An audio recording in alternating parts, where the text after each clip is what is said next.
Hi guys, I'm Charlie, a Charlie Book Fanatic. Welcome back to my channel, and today I want to talk to you about the books I managed to read in April. I managed to read quite a few books in April and I'm very proud of that. What I'm going to do in this video is talk about these books a little bit. I'm not planning to say too much, but I'm going to give you my star ratings for these books. I find it very hard to actually talk in depth about these books because it's been a while since I read them at this point. It's the end of May when I'm filming this, and maybe I should do it a bit earlier, but I think my memory is also quite clogged in like the middle of May when I filmed this. And most of these books I've read like in the beginning of April, so it's been almost 2 months since I read these books, so excuse me if I don't know a lot to say about these books anymore. First one I want to talk about is Ms. Marvel Volume 4, Last Days. I gave this one 4 out of 5 stars, still very much enjoying this series. If you want a good superhero comic, I would sincerely recommend this one. It has a right balance of high school and superhero drama, and I really enjoy Ms. Marvel. I don't really like superheroes, but I think this is probably the only one I actually really enjoy reading. I think the series is just as good as it was in the first volume, and I really want to continue on reading this series. I already read the 5th and 6th volume, I think, so I can continue right on with the 7th one. I'm almost done with this series. I'm going to be very sad because I won't be reading any graphic novel series anymore then. If you have any recommendations for me, like graphic novel wise, please leave them down below. I would be very interested in picking up a new graphic novel series in the future. The next book I want to talk about is Purple Heart, which is the 3rd and final book in the Frontlines trilogy by Michael Grant. This is a World War II trilogy, and it focuses on 3 women who were all drafted in the World War. Women couldn't be drafted in the Second World War, but this is basically a historical alternative to if women would be able to get drafted, and it follows their 3 perspectives. They're all very different. One of them is black, one of them is Jewish, and one of them is a white girl. And this series really showcases their privileges and how they experienced the war. I think this series, it does a really good job of showing racism and privilege. They all have very different jobs in the army as well. The white girl is on the front lines, the Jewish girl is in intelligence, and the black girl is a medic. And I love how they're all so different and each encounter each other very shortly in each book, but they have all their own plot lines and it all gets resolved at the end, and it's all very satisfying. I gave this book 4 stars. Great series, definitely would recommend. Then I read this very short classic, Dr. Jekyll and Mr Hyde by Robert Louis Stevenson. There was also a short story at the end of this, which was The Bottle Imp. I rated Dr. Jekyll and Mr Hyde 3 stars and The Bottle Imp 2 stars. Dr. Jekyll and Mr Hyde was a very interesting little story. It is very short, and it was everything I expected it to be, basically, only less interesting.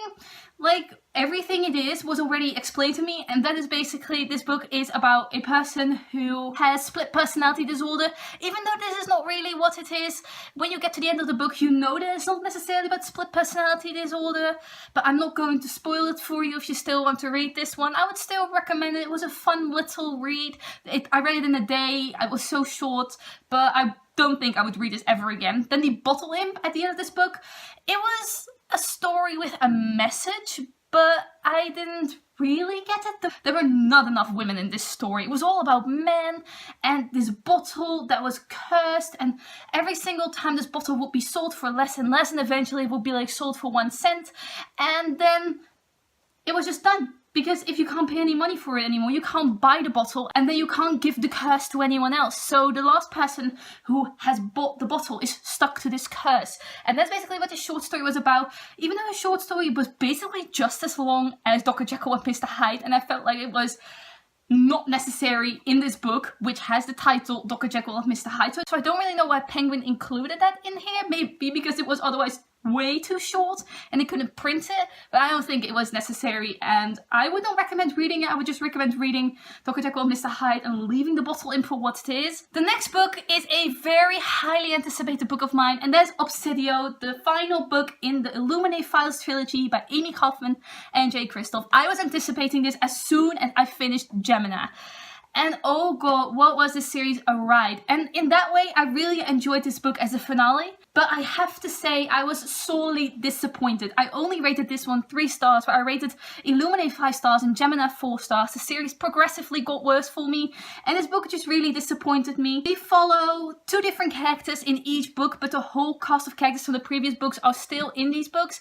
And in this book, there was supposed to be Reese and Asha, and they did not get enough spotlight for the 2 main characters that they were supposed to be. We saw too much of the other cast, and I really like that, but because we saw too much of the rest of the cast, we didn't really get enough character development for Asha and Reese.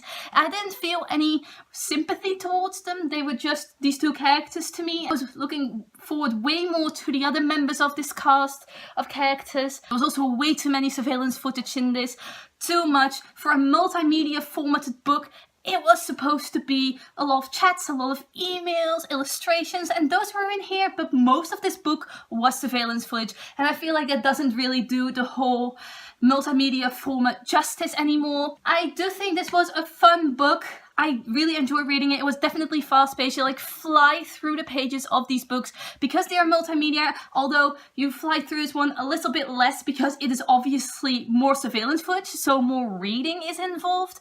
But if you don't know what like the book looks like, this is surveillance footage what I was talking about. There is more text on the page, but you also have these chats where there's less text, so you fly through those. But obviously most of it was surveillance footage, so that didn't really happen. There were also quite a few contradictions in here. I read this together with my boyfriend and we were just questioning things throughout the book, and we were both asking ourselves like, is that a contradiction? Did they really do it right here?